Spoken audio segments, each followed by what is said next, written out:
What is going on, everybody, and welcome back to another episode of the Classic Chronicles, man.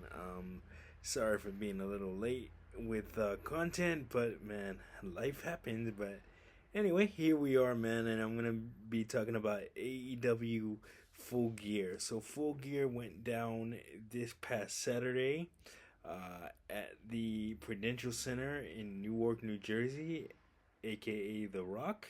But man, it was a great pay per view, and I'm gonna break down on the action for you. So, in your opening contest, which actually won the opening contest at all, it was a match that spilled over from the pre-show into the main pay-per-view, which seems to be becoming a theme lately for AEW. The uh, the CMLL Trios Championships were being defended as as El Sky Team, Mascarada Dorada, and and what do you call it? Mystical and Neon, I believe, took on the Don Callis family, Hechicero, Konosuke Takeshita, and Kazuchika Okada. Like I said, this was a match from the pre-show that bled over into the main card, but in the end, uh, Sky Team ended up picking up the win after several miscues from Konosuke Takeshita and Kazuchika Okada. And boy, when those two finally feud and go, and I'm assuming go fight over the AEW Continental Championship, that is going to be one hell of a feud. But okay, so for the actual main card, the first match of the night saw Darby Allin taking on Pac, and what a great opener! Darby Allin doing his usual reckless stunt style of wrestling, but hey, you gotta love it, you gotta love it. But no, and actually, the opening of the match featured the first couple of minutes of the match featured a very good back and forth wrestling between the two. Darby Allin, despite his reckless abandon style of being in the ring, sometimes also has a very impressive amateur background. So, which is something not a lot of people know about Darby Allin. But yeah, in the end, it was Pac picking up the win with an assist from Willie Yuta, and Pac used Sting's bat to use Sting's bat that Darby Allin brought to the ring to assist him in picking up the win. Excuse me. Next up was the fatal four way match, where the four remaining teams in the semifinals of the AEW Women's World Tag Team Championship tournament took place, and the winner of that match, the winning team of that match, would have the opportunity to pick the stipulation for their semifinal match. So it was the Babes of Wrath, which is Harley Cameron and Willow Nightingale, versus the Sisters of Sin, Julia Hart and Sky Blue, and then the third team in that match was Marina Shafir and Megan Bain, taking the place of the injured.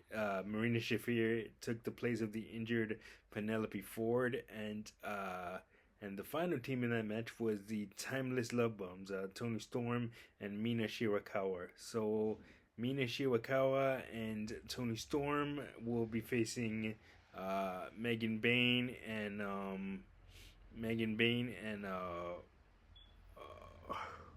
oh my god, Megan Bain and what do you call it? And Marina Shafir, and the other semifinal match, the Sisters of Sin will be facing the Babes of Wrath. So in this match, the Timeless Love Bombs ended up picking up the win for ended up picking up the win, and they will now be able to choose the stipulation in their semifinal match against Marina Shafir and Megan Bain. God only knows what they pick, because Timeless Tony Storm is saying that it may be a Taipei death match, but that remains to be seen. Next up was the AEW World Tag Team Championship on the line as FCR took on Brodito. What a great match this was.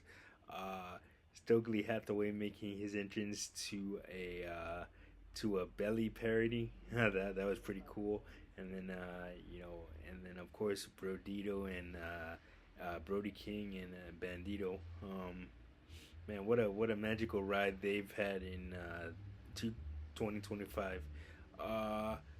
But in the end, FTR is now three-time AEW Tag Team Champions, tying the Young Bucks with 3 AEW World Tag Team Championship rings. So congratulations to those guys.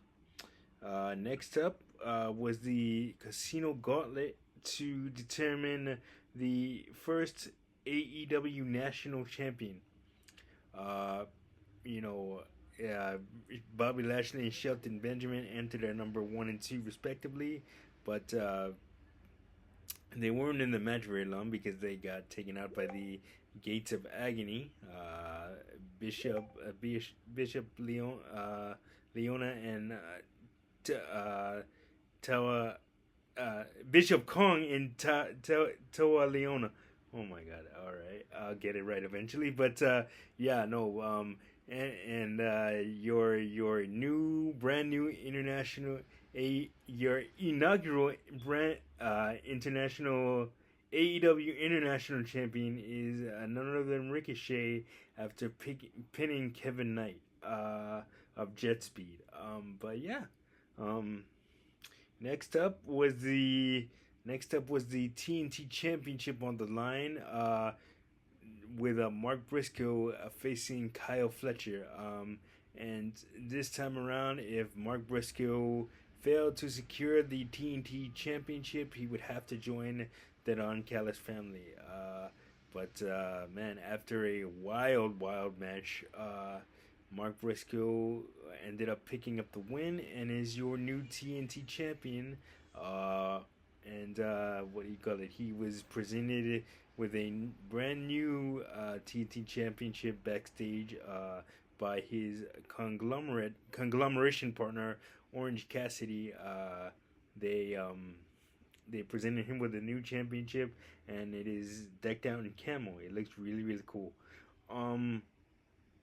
Next up was the $1 million trios match. The Young Bucks, Matt and Nick Jackson, with Josh Alexander, took on Kenny Omega and the Jurassic Express, Jungle Jack Perry and Luchasaurus. After a great back and forth matchup, the Young Bucks and Josh Alexander ended up picking up the win and are now $1 million richer. But that was not the story of the match. The story of this match was afterwards.